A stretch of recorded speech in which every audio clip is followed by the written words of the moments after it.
And so they're using saws and grinders, and nothing wrong with that. It's just Gurudeva wanted to do it. So 1990, the first stone was struck, and here we are 27 years later, and we're still working on the temple.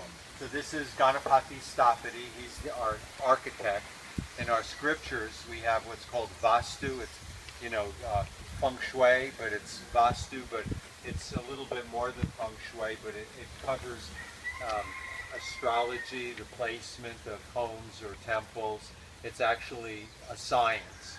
And he was the foremost Vastu architect in India, and he's done some marvelous things in India. The Tirumal, or right, big statue in South India, Tirumala, right? Tirumalai. Maybe, I don't know. Tirumalai. Yes. So, and then Gurudeva wanted all these fancy things to be put in the temple that exist in India. So like this is a chain. This is just a sample done out of one stone. We have 4 chains that are 10 foot long with 14-inch links done out of one stone. We have a bigger chain and a bell made out of black granite. And the bell, when hit with, and you're going to see the bell, when hit with a wooden hammer, sounds like a brass bell. So these are some of the things. Then we have these lion pillars, and everybody, you can put your hand in the lion's mouth. There's a ball in the lion's mouth. It wasn't put in there. Everything was carved, and the ball was left in the lion's mouth. So you're going to see, yes? Sorry, the statues are carved out of one stone, or? No, these statues are bronze. And bronze. okay, there's a lady in the Big Island named Holly, and she does the artwork. I see. And then she sends it to Loveland. Loveland, thank you, Lakewood. It's Loveland. She sends it to Loveland, Colorado, where there's a foundry that does. Anybody been to Vail, Colorado? Okay, so do you remember the statues in the city? There's the little girl with the dog, and there's this, that, and the other thing, right? So they were my only friends when I lived in Colorado, and I used to manage a restaurant, and I'd come home late at night, and there were no people, just the statues, and it was like, they were like alive. And so the same people did our statues that did those statues, right? And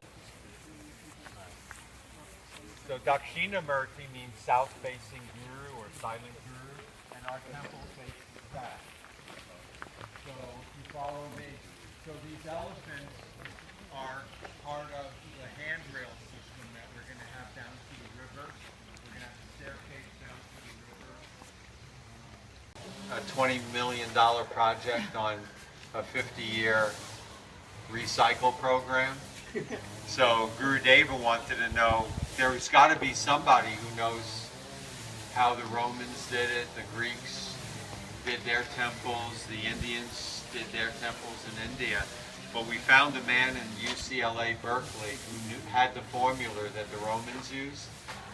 And so we worked with him. His name was Dr. Mehta. He turned out he was from India, but we weren't looking for any particular nationality. And his main knowledge was concrete, even though he wasn't a teacher of that. Now he goes around the world pushing these foundations. It's called a high-density fly ash foundation. So what they mix in with the concrete, there's no steel in this foundation.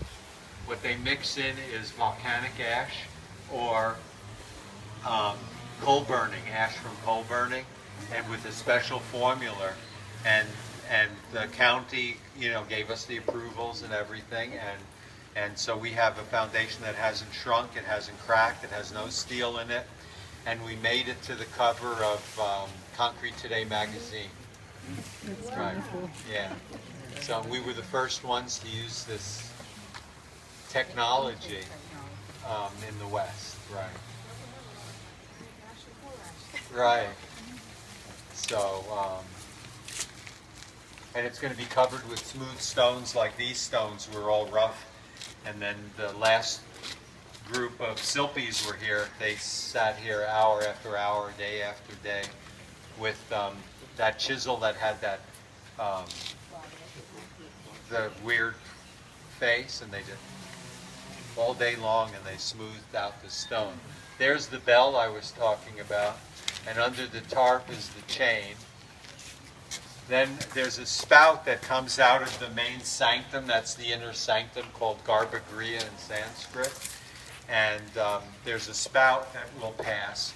And Gurudeva, the last thing he touched on the temple was the spout, saying, anyone who drinks of these waters will be blessed by him. But also you'll see that we did a lot of research on what menahunis look like, the Hawaiian nature gods. And so there's actual menahuni holding up the spout, and then there's menahuni all around holding up the inner sanctum. Because every phase of this temple, we had the Hawaiian kahuna come and give us permission and bless our endeavor to put the temple here. This temple will